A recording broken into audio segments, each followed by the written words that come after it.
Not going to lie to you. We got a central question we got to get to today. Are the Nuggets serious? This is Locked On Nuggets. You are Locked On Nuggets, your daily Denver Nuggets podcast. Part of the Locked On Podcast Network, your team every day. Welcome to Locked On Nuggets, your daily Denver Nuggets podcast, part of the Locked On Network, your team every day. Thanks for making us part of your day and joining us wherever you are on whatever platform, whether you're on Apple Podcasts, Spotify, the old YouTube, where you can join the show live and talk to us in the chat segment. We answer your questions live every day. Just turn on notifications on the old YouTube channel. You can join us. Make sure to like and subscribe. Appreciates us back so much. Danny, who's always in Doomerville, says back to Doomerville. Danny, you've never left Doomerville. Let's be real. Let's be real. You've never left there. Everyone else may be joining you. You never left. You think Danny's always in Doomerville? I don't know. Today's show is brought to you by BetterHelp. Fittingly, give online therapy a try at betterhelp.com/lockedonnba and get on your way to being your best self. My name is Matt Moore. I'm the senior NBA writer for the Action Network, joined by my colleague Adam Mares from DNVR. You can catch the pre and post game show before every Nuggets game over at DNVR. Make sure to check out the DNVR bar. If you're going out and you're just like, I want somewhere to watch a game, there are not enough sports bars, in my opinion, in the world. Like, a lot of them are like, oh, this is a bar that watches sports. There are not sports bars. Go to DNVR bar. Go check it out. Go there. Do it. We had a good crowd last night. That turned into a bad crowd. That was a hard game to be a good crowd for. On today's show, we're going to kind of free flow this. We don't have really segments today. We're going to talk about Adam and I came on our pre-show meeting, and I was like, hey, usually I'm the one that's like comforting you and being like, it's gonna be fine, like, here's the deal. And I was like, this time, like, you need to talk me into this because I've got concerns. And then Adam was like, I'm concerned. And so now we're both in the concerned place. Nuggets lose to the Rockets last night. 20 turnovers, sloppy basketball. That team's hot garbage. It's not a secret. Like, it's not like this is a completely shocking result to me, given that the Nuggets have these type of losses. Everyone has these type of losses. The Bucks lost to the Rockets. Like, all of these teams have these type of, like, the Celtics lost to the Rockets, right? The Rockets actually have a pretty good home record versus some of the top teams, because how are you supposed to take that team seriously? They're the team that most often, like, there are literally comments from other veterans around the league on podcasts that they do where they're just like, that team needs to learn. Like, that team depresses me with how they operate. And yet they get the win versus the Denver Nuggets on Tuesday night, based mostly out of the fact that the Nuggets just decided to not take this game seriously at all. Nikola Jokic returns for this game after missing the last three. And, you know, like, I'll cede to you. What are your thoughts? Let's start there. What are your thoughts on Nikola last night? Because I'm tempted to give him a pass as, like, been out a couple of games, didn't have the gear, wasn't looking great, didn't play well at the end. I mean, I don't know how you give him a pass. To me, the team takes their cue, especially if Murray's not there and Murray goes out in the first quarter with, his thumb must have gotten hit again. Yeah. Raises a question of why Murray was playing in the first place if his thumb was hurting. But when he goes out, the whole team takes their emotional cues from Nikola. And I thought last night he had no urgency. He had no sense of, discipline and focus and those types of things. And the team collectively didn't. And the result was that game spiraled out of control, and Nikola was unable to help them when it mattered. I mean, he checked back into the game with 8.5 minutes to go in the fourth quarter, and the Nuggets were down 7 points. He played for 4 minutes in the fourth. He didn't even finish that. He goes in with 8.5 minutes. You think he's going to finish the game? We'll see if we can do this. He only lasted 4 minutes. It was 20 points. So for me, I don't know how you absolve Nikola. I mean, he was, that is the job of the superstar. It always falls on you. I know people get mad. How could you blame Nikola when this is, guys, that's the role of the superstar in the NBA. The superstar has to carry the team when the rest of the guys don't have it. He didn't do that. And he could have. Like, the Houston Rockets are a team that if just Nikola played well, they would have won. I agree. I think this take has been evolving for me and you and I talked about the other day before the game versus the Warriors, that their floor is just, it's too low. I'm willing to say right now it's too low. Like, That is the thing about the Denver Nuggets. Their floor, when they're not locked in, they do lose to San Antonio and Houston in back-to-back weeks. Their floor is extremely high. It's not like Warriors 2016-17 high, but it's high. Like the Nuggets like ceiling is good enough to beat any team in the NBA this season. Their Like ceiling, yeah. When I talk about like their ability, whether or not they're a contender, and like by the way, I made a joke on Twitter last night about if they lose to the Rockets with a chance to clinch the 1 seed, they're eliminated from title contention. That wasn't like everyone's like, "Are you serious?" I was like, "This is a joke." Like, I'm not like they can because of their ceiling, but the problem I'm having is I'm just like, guys, you can't rely on the idea that you're going to hit it because some of that it's ephemeral. It's whether or not you're hitting shots. It's if everybody's healthy. It's if the matchup isn't like messing up something that you're not able to adjust in the moment. Like you got to win four games per series, and you're basically relying on we have to play our best basketball 4 times out of 7. That's dicey to me. Yeah. Yeah. Here's what I think last night's game means to me and all of the games of this nature. I've always said Denver needs effort to defend well. They can't defend easy. No. They have to play hard to defend well. There you go with your Chiefs mug again. Sorry. I gotta change it. They have to defend well, or they have to play hard to defend well. And they need, for whatever reason, motivation to play hard. So last night's game did not carry any motivation. Therefore, they did not play hard. And because they didn't play hard, they didn't defend well.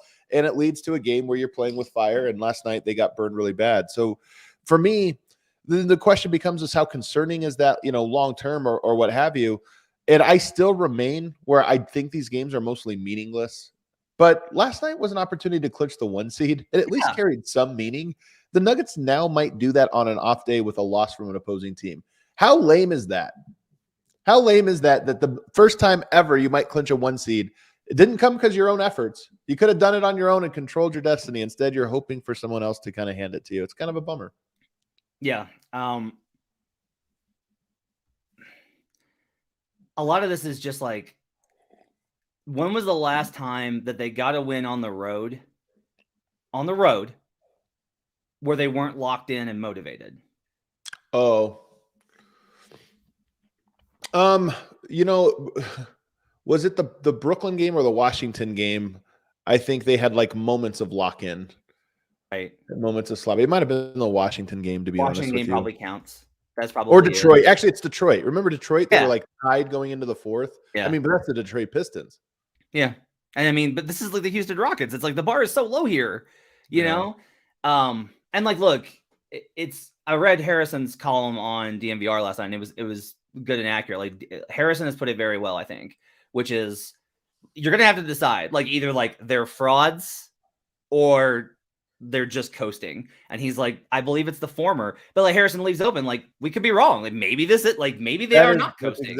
That's exactly it. I am of the belief that the Nuggets just lost motivation and are just wanting to be healthy and all these different things.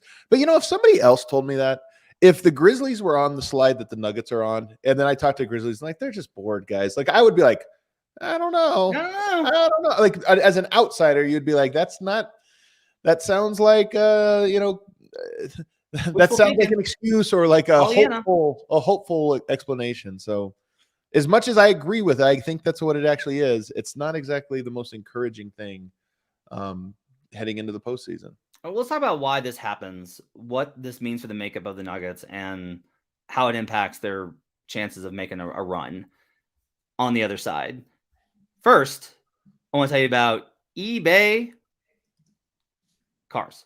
For a championship team, it's all about making sure every player is a perfect fit. It's the same when it comes to your vehicle. Every part needs to fit just right. So the next time that you need parts and accessories, head to eBay Motors. With eBay Guaranteed Fit, you can be sure every part you need fits right the first time around. Just add your ride to My Garage and look for the green check to know the part will fit or your money back. Because just like in sports, confidence is the name of the game when you shop on eBay Motors. And with over 122 million parts to choose from, you'll be back in the game in no time. After all, it's easy to bring home a win when the right parts are guaranteed. Get the right parts, the right fit, and the right prices on ebaymotors.com. Let's ride. Eligible items only. Exclusions apply. That's in the script. The let's ride thing is in. I want to make sure that's clear. Let's ride. Exclusions apply. We'll be right back on Locked On Nuggets. Back here on Locked On Nuggets. Thanks for joining us and making us part of your day. Appreciate you guys being with us. Matt Moore and Adam Mares with you on Tuesday after the Nuggets just slip on a banana peel versus the Houston Rockets. Farts around. There's so many ways we could describe that game. I see this comment a lot. Here it comes from Damn It Bobby. He says, I just don't care at all about any of these games. I'll start worrying if they lose game 1 or something. It's perfectly fine to like watch sports in that light or this or that. It is a little bummer. It's a bummer that that's the truth, that that's an acceptable thing. Like this, I told you last time, this is the NBA. This is the season that broke me in terms of the NBA's like, do we need to shorten? Because while that may be true, what we're conceding with that is that this regular season matters even less than we want to give it credit for. The Nuggets had a chance to clinch the 1 seed, and it's like, yeah, but who cares?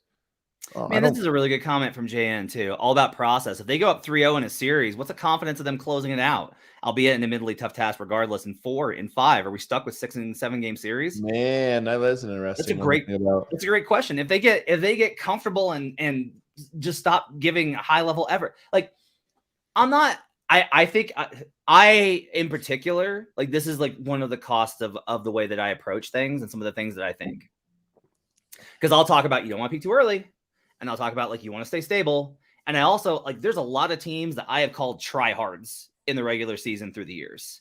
Like there's a lot of squads that I've called that. And you don't want to be on that side of it either. And so it's like if you go hard every game, if you're this Thibodeau team that's like we're grinding to dust, it's like you don't have another gear you can get to in the playoffs. It's a delicate balance, I've realized. Like this season more than any other has made me realize how delicate a balance it is. The Grizzlies game is maybe the best example of this, but it was at home. They need to show a little bit of killer instinct on the road, and they just haven't done it this year. Like the Cavs game was a good one, but like their road record is reflective. And if we look back, we just don't have a lot of games where they had Nikola. They went out and were like, we're putting our foot on the throat. Yeah. They just don't have a lot of those. And again, the Jokic guys are going to be mad at me. I'm a Jokic guy, of course, but the Jokic guys are going to be mad at me when I say this. It still, I think, comes down to Jokic.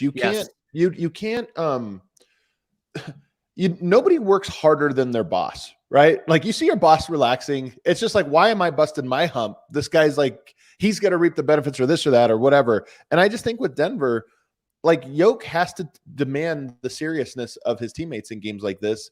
And to do that, he has to demand the seriousness of himself. Now you could say I honestly think that Denver is in a very unique position in that over the last 2 years, especially, but it's really been, as I've highlighted before, the last 4 years, the Nuggets have not been healthy going into the playoffs.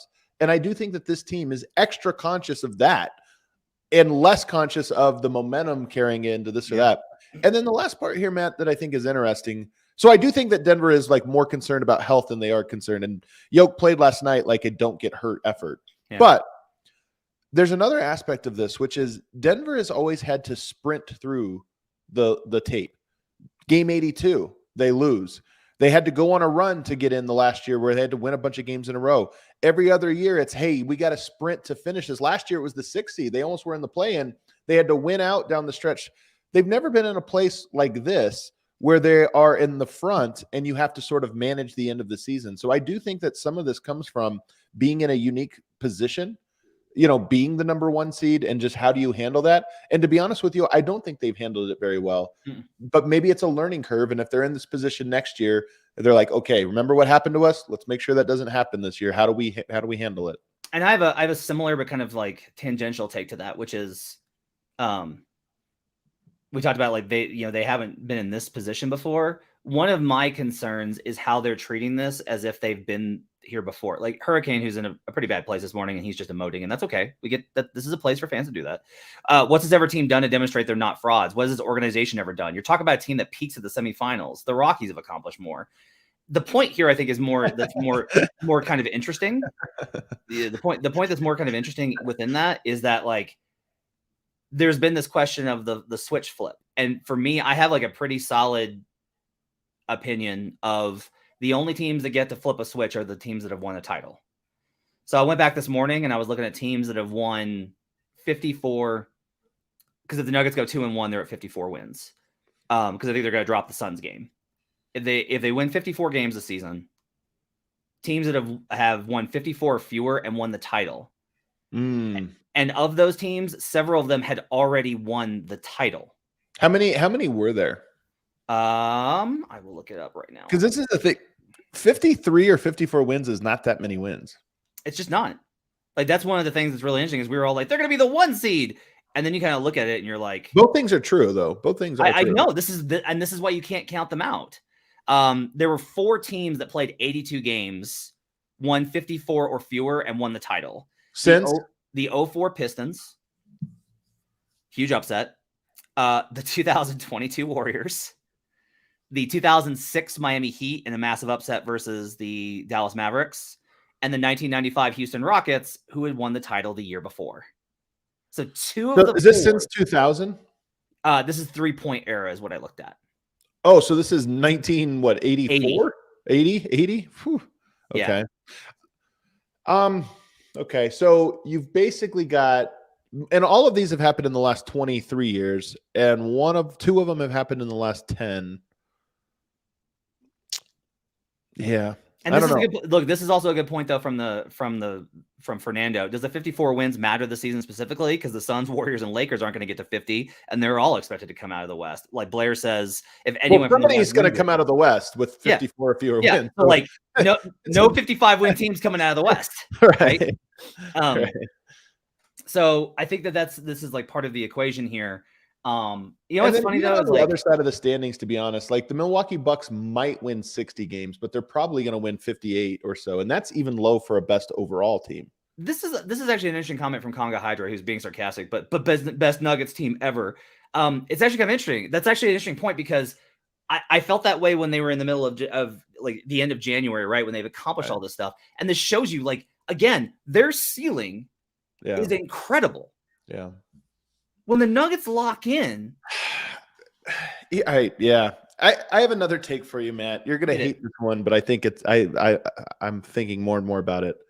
I think we're a bit in an unprecedented era, and this is obviously we see this with the numbers. Like one player's almost averaging a triple double, 7 are averaging 30, like this or that.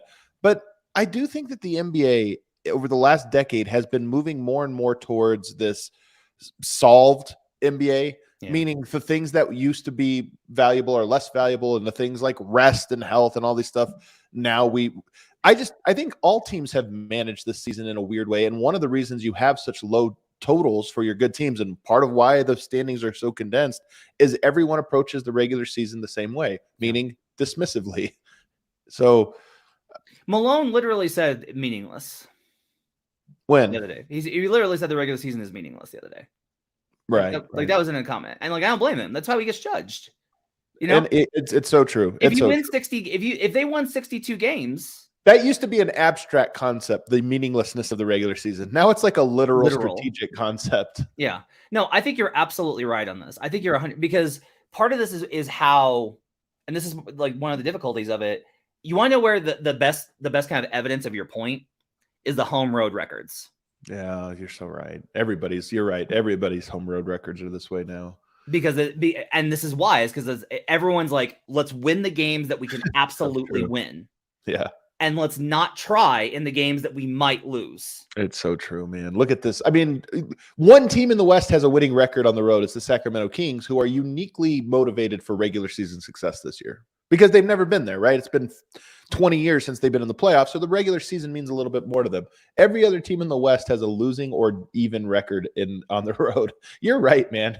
Everybody's game the system. What is your formula, where it's like road win, it's home losses?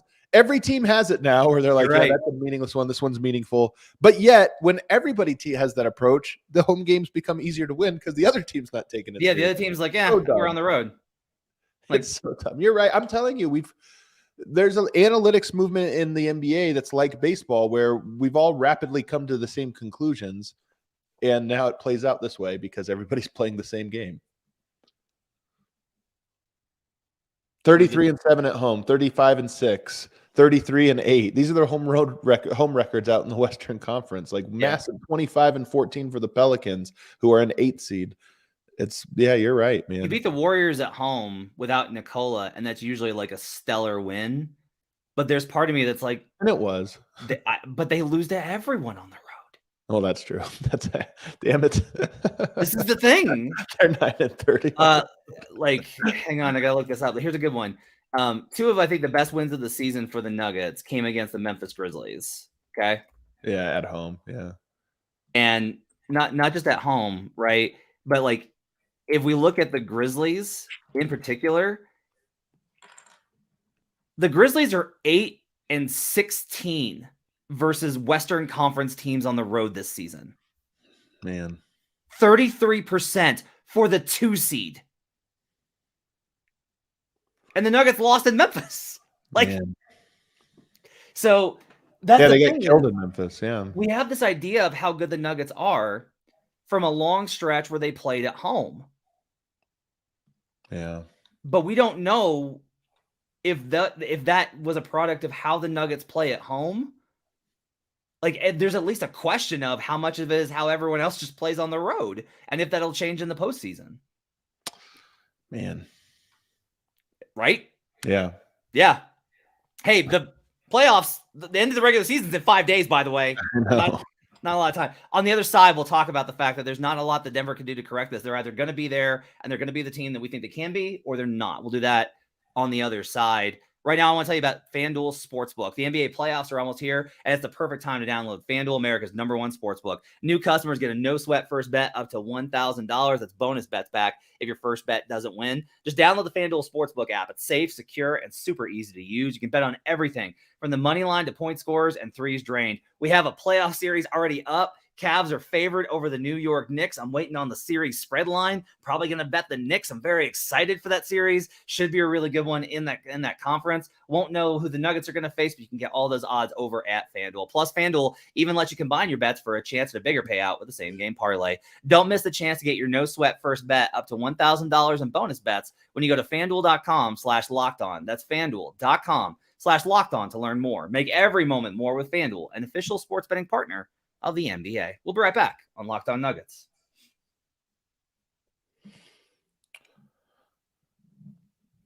Back here on Locked On Nuggets. Thanks for joining us, making us part of your day. Chris Mosley says, each season gives a lesson that lasts the next, then it's over. After game 82, the Nuggets took almost every game seriously. Last year taught them the importance of being healthy. I don't know if he finished the thought there, but you can finish it for him. So you lose at the very last. It's like, hey, we got to play every game like it's hard. That's your lesson. It is true that the Nuggets' lesson is, and I honestly believe this, their lesson is we can't be in the playoffs down a guy. Whether it's our fourth guy, third guy, first, second guy, or sixth guy, if you're missing one of your key rotation pieces, it's bad. And it's clear that that's their #1 motivation right now. Does that mean that they're going to be able to flip the switch? Maybe, maybe not. We just don't know, Matt. At this point, is there anything they can do in these final 3 games that would build momentum into the playoffs? I think it's too late. Like at this moment, they win all 3 games. I don't know that I think anything different than I think right now. Here's a good example. Let's say they go into Phoenix and they play like gods and they win in Phoenix. Phoenix is undefeated with Kevin Durant and has locked the fort. They can't move up. They can't move down. But that means that they're probably not motivated. So that game means a little bit left. Denver comes out and plays locked in, and we're like, yeah, well, they didn't have anything to play for you. Yeah. Right. If they go into Utah, does that change anything? If they beat the Kings at home on Sunday in the last game of the no. Kings probably won't care about that game. Yeah. Like, honestly, this is what's annoying. Last night was a chance for them to be like, we're the #1 seed in the Western Conference. This is what we look like. We'll see you guys in 2 weeks. The NBA, I'm telling you, is so much better when we were dumber. And when I say you're absolutely right. Fans. God, you're right. Not just fans, I'm saying organizations and everything. When it was just, everything carried its own individual stakes, and we weren't thinking about the long-term ramifications. Now, none of these games can possibly truly mean something, and that's a bummer. I want to ask this question because it's heated, and I want to try and take my frustrations about conversations out of it. Danny's talking about basically predictably that it's Malone's fault, and that a lot of this is he says Malone does not seem like these guys quote ready for battle. If anything, they seem more intently disjointed than they've ever been. And he says he can't play for them, but that's like your #1 job as coach. This is like an interesting question of the NBA, and I've evolved a lot on this. I used to believe that having your guys prepared is the #1 job of a coach. And I do think that Malone, because players have talked about the level of attention to detail and intensity that Malone brings. And it may not be carrying through anymore. We've talked a lot about like, he's just been here for a long time and that message may not be getting through. But you mentioned earlier about Nikola, about you can't work, no one works harder than your boss, right? That's kind of the question, because I hear a lot in the NBA, the idea that teams take after the identity of their best player. And that's really stuck with me because there's so many instances when I can kind of think about that. Like the 2014 Heat, the 13 and 14 Heat I think are good examples. 13, LeBron's like gunning for greatness and they go on this incredible win streak. And like LeBron's really like starting to make his run for I am the greatest of all time, or at least like trying to make that run at it. 2014, he transitioned to like, I might be going back to Cleveland next year. Like that was evident when I was at the finals. People were talking about it in Miami. Like, yeah, he might go back to Cleveland. And I was like, what? Right? You got like the 2000 and the entire Melo Knicks era where like they took after Carmelo, and Melo was never a guy that was like a vocal leader. And that kind of like, that did translate, I think, to some of their identity here. So the question of what a coach can and can't do, I think it's fine to share blame here that like Malone's message isn't penetrating the way that it needs to. That's the thing, right? That's why I don't like those arguments, Matt. It's because it's not just about, because some of this is, well, yeah, but it is his job to make sure they're motivated. And if it might not be his fault, but he might also not know the solution. And that's part of a coach's job, is knowing the solution. And then there is just a level of, look, man, Malone's been there saying a lot of these same lines, going through the same rhythms for 8 years. Inevitably, sometimes those things get tuned out. So I don't think it's fair to necessarily blame Malone. But I will say, Nikola, after the game, when Malone said, hey, Malone said the team was playing soft, Jokic's response was no comment, which was, I just thought was an interesting one of like, Malone message sent, message rejected. Like, okay, well, just take that for what you will. I don't know that that's Malone's fault. Again, I just think this is the thing about being a superstar and the interesting journey about following Nikola for 8 seasons and watching him go through every single step. There's still more steps until you win a championship. There's more steps. Like there's always lessons. And I think the lesson for him still remains that all of these guys take their cue from him, and he has to find a way to be the tone setter, even on nights like tonight. Hey, we just have to get through this. Maybe that's the tone. We just have to get through this, guys. We're going to have to guard. Let's set a tone early. Let's build a lead, whatever it is. And it just seemed like last night they weren't up for it.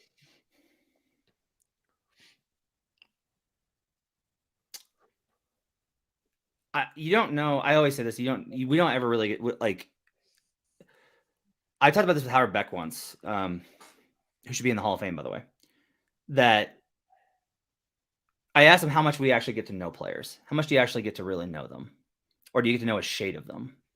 And like the answer was like, it's more of a shade, right? Like there's a version of themselves that they're always going to present to us. Some reporters are good enough to build relationships that are real and genuine. I will fully admit, like, I'm not that guy. Like I'm not that guy. And that's a downfall of mine. And that's a critique of my work. But my point here is, I don't think we can ever know Nikola. I will say that like social psychology and observing people is something that I spend a lot of time on, just as like in every walk of life. Like everywhere I am, I do that. I have never seen Jokic more disgusted post game than he has been this year. And it's been almost the entire year. Nikola? Yes. And like, that can just be the 15 minutes he's supposed to spend with, really 7 minutes he's supposed to spend with us. Right? That he's just over this part of it. And in every other instance, he's like happy and jovial. But to me, like he is not in the same place. And I think that there's just a really, and like, I try to be like, okay, so like, I'm trying to acknowledge that you don't enjoy this. Are you excited for the playoffs? And he was annoyed at that question too. Right? Like there's no question I can ask him that he's not going to be annoyed with this at this point. And that's a media reflection, and that's fine. What I do think though is like, I will also suggest this. To me, something did change after Perkins went on First Take.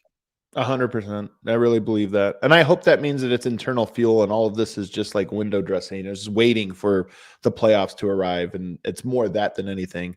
Because the best response from Nikola would be to go off and just try to silence her. It's the only way. Like, Yoke hates the discourse around the NBA, rightfully so. The only way to silence it is to go out and win. People talk about Giannis differently. They still critique him, but that's not the big critique, right? Because he's proven he can do it. So go out and do it, and you'll still hear the noise, but it'll be so much different. It'll be a different kind of noise. and one that I think is easier to probably stomach.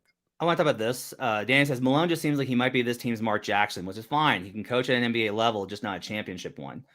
Danny, my only thing there is you need to acknowledge that Malone has accomplished more with the Nuggets than Jackson did with the Warriors. Jackson accomplished one upset of that Denver Nuggets team without Gallo. The next season, they were a first round out. If the Sterling saga had not unfolded and the Clippers had not been in like a super emotional, very difficult situation, that series is over in 5. They were a first round out. Malone's made a conference finals. He's been eliminated in the first round once. You need to at least acknowledge, you can maintain the position that, like Jackson, there needs to be a different voice to get them to the next level. A better comparison for that, honestly, is Rick Carlisle with the Mavericks. That's a better comparison there, is that like they had a really good thing going. They were winning a lot of games, but he wasn't the guy. And then they brought in Rick Carlisle, and 4 years later, Rick Carlisle gets him home. Like, that's a better comparison, because otherwise you're doing a real disservice to what Malone has accomplished. Yeah. You agree? I mean, yeah. Yes. The weird thing about all of this is, to me, is I know you always take this as fans are quick to just say trade the coach or we play the young guys or this or that. There's some of that is true. I think what is true is that coaches do get stale. And I'm not saying Michael Malone is there, but I'm saying Nuggets fail. It's likely because of that. Yeah. It's likely because Agreed. At a certain point, it's just the same voice. And Nikola, I always come back to that Tim Conley line about, I ask Nikola all the time, how long are you going to play? And he said, till it's not fun anymore. And I always just think that's the thing about staleness. That's the thing about continuity to stale, is like there's this thin line where you cross it and all of a sudden you're on the other side of the bridge. And we don't know that until it's over. I don't think it's fair to, say this definitively at this moment, but that would be my concern, is that Nikola hasn't looked like he's had fun this year. And maybe it's just because it's the same message, the same rhythm, the same everything year after year, and perhaps the same result. So there's 2 interesting questions here. One, I think you're completely right. On this one, I want to note that I've been consistent that if they don't make the finals, the logical move is to replace Malone. These are just the stakes. It's just the stakes of the season. Like, it's not an attack on anyone. It's just the nature of sports. Man, they're stakes. Right. I've said that. Yes, I have. Right. Haven't I said that? Yeah. Okay. The second thing here, I wonder though, is it really a new coach, changing practice? I have a real question of if a new coach is going to get through to is all of a sudden Jokic is going to be oh, this is new and exciting. Or if it's just going to be okay, different version of the same, right? That's one of my questions, right? Is does that, and that doesn't mean you don't make the change, because you make the change. I will say this. I think Nikola needs to be challenged in a new way, because I do think so much of this is hey man, it's you. The team played like crap and you've got to be the one that demands it. And here's the one, the older I've gotten, the more I've mentioned this before, but the more I've sort of changed my perspective on Kobe. I've always liked him as the player. I just love players that have technical skill. But the thing about Kobe was he was so intense that I do think it made the rest of the team, for better and worse at times. It was no perfect leader by any means. But I do think the one thing is he demanded sort of a focus and intensity and a self-motivation. It wasn't, we're up in the standings, guys. What is the deal? He had this internal motivation that everybody kind of fell in line with. And I do think Denver is probably missing a little bit of that, where we're not playing the records. We're not playing this or that. We're playing because we have a chance to win and be able to control our destiny for the final week of the season. And that alone is important enough motivation for us to go out and win this game by 20 points against a team that's already booking their trip to Cancun. Yeah. And they don't have that. Instead, they have the opposite. And you end up losing by 21 points to the worst team in basketball. Yeah. And so this is part of the equation, and we'll see how it turns out. Now, it might not matter. We've kvetched here for 35 minutes, and this is the big thing for that. I think you and I are in agreement on. They're either going to do it or they're not. Yep. But that's it. 100%. We don't have it's not that they have. It's not like they haven't shown that they can play great basketball, and we're well, yeah, they won, but if you look at their advanced metrics, they're not that good. Or this, that, and the other. No, when they play good basketball, they were dominant. When they play anything less than good basketball, they are awful. Yeah. And they're either going to do it or they're not. Yeah. And, let's see. It's Wednesday. We'll be in game 3 by the time that we do this in 2 weeks. 2 weeks from now, we'll be on game 3. And we'll either be okay, that that was what you wanted to see from the first 2 games of the playoffs. They came out rare, like ready to go, or we'll be like, here we go again. Like, here we go, and we'll find out what they're made of. They get to tell us what they're made of. They get the say on that. We don't get the say on that. That's the thing, is that they get to control that. Right. And it's on them. We can't talk them into a place of respect. They're either going to earn it or they're not. Right. And if they're not, there's going to be changes. So, all right, let's go wrap it up for Locked On Nuggets for a Wednesday. Thanks for joining us. I'll be back tomorrow with a solo episode. We'll talk about the Western Conference playoff races after the Lakers game, what the odds are of Denver facing each of the various teams in the playoffs. I'll give you a look at that. We'll talk about what's coming up next for the Denver Nuggets and their games the rest of the way, including Thursday's game versus the Phoenix Suns. We'll talk about some of the players that I think are going to be able to make an impact in the playoffs, including one Christian Brown. We'll talk about all that tomorrow on Locked On Nuggets. Adam and I'll be back on Friday for your final show of the week. Thanks for joining us. Make sure to rate, review, and subscribe. Appreciate you guys being with us. We'll see you guys again next time on Locked On Nuggets.